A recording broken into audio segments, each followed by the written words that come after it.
Hello everyone. So now we'll see about RLC series circuit. So earlier videos we have seen the pure resistance, pure capacitance, pure inductance separately, and also we have seen the combination of RL and the combination of RC. So now we'll see the combination of all three, that is resistance, inductance and the capacitance. So if you see the circuit, you can see there, so resistance, inductance and the capacitance are connected in series, where the VR voltage the flowing through the resistance, VL voltage flowing through the inductance and VC voltage flowing through the capacitance. So the I is the current flowing through resistance, inductance and the capacitance, where the input voltage V is equal to given by Vm sin omega t.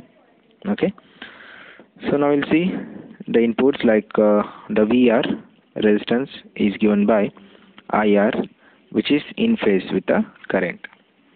The second one, that is inductance VL, that can be written as IXL, leads the current by 90 degree. And the third one is VC, that's IXC, lags behind the current by 90 degree. So I hope you understood in previous videos only how I'll write this leading, lagging terms with respect to inductance and with respect to the capacitance. So if you not get this, please watch the previous videos, so you'll come to know how we'll differentiate this leading and lagging terms. So if you see the phasor diagrams, so here we have two conditions. One, when your inductance is greater than your capacitance value, and the second one is when the inductance is less than the capacitance. Okay, so when in the first condition, that is the VL is greater than VC, in that your resistance voltage remains same because it's going to in phase, so that's why we have drawn a straight line VR.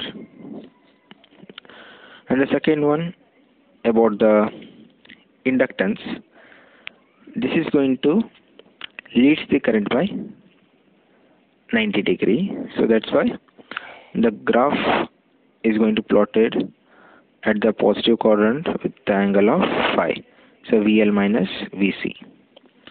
So in second condition, that is VL is less than VC. So in other words, you can say the capacitance is greater than your inductance, but the resistance remains same, that will be in phase. But if you see the capacitance, it's going to lag behind the current by 90 degree, so it will comes at the negative quadrant, the VC minus VL. So this is about a phasor diagram. So now we'll calculate the voltage V and the angle phi.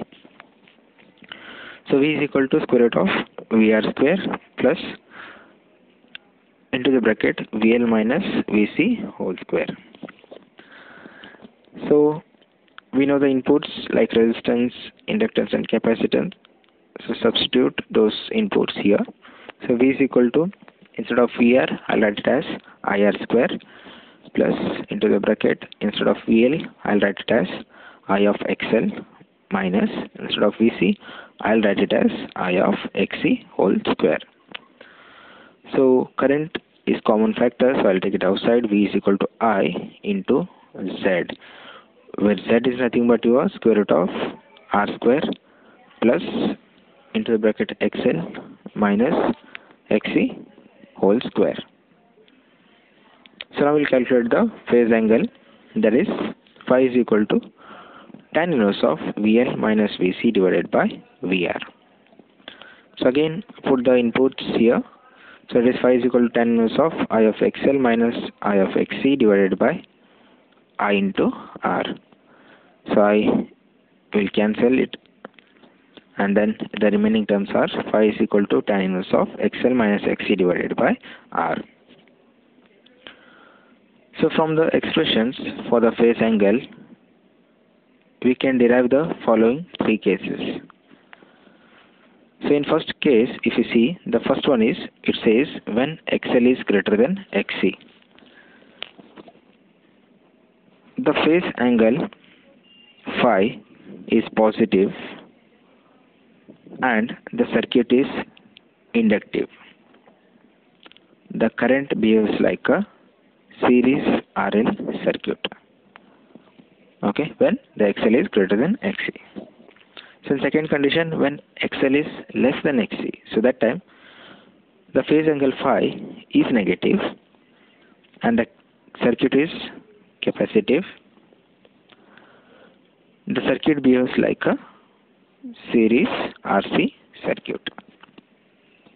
In third condition, when XL is equal to XC, so in this condition the phase angle phi is equal to 0 and circuit is purely resistive and the current behaves like a pure resistance circuit. Okay, so these three cases you need to remember. So first one, XL is greater than XC. Second one, XL is less than XC. And the third one is XL is equal to XC. The voltage and the current can be represented by the following equation.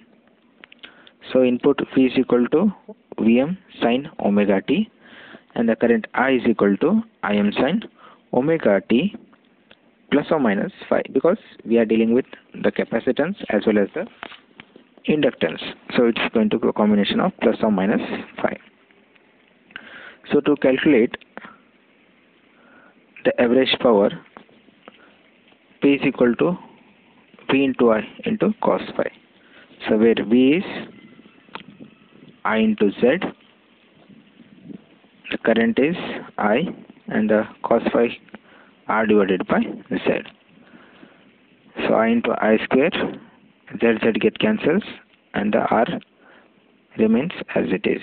So the average power becomes P is equal to I square into R.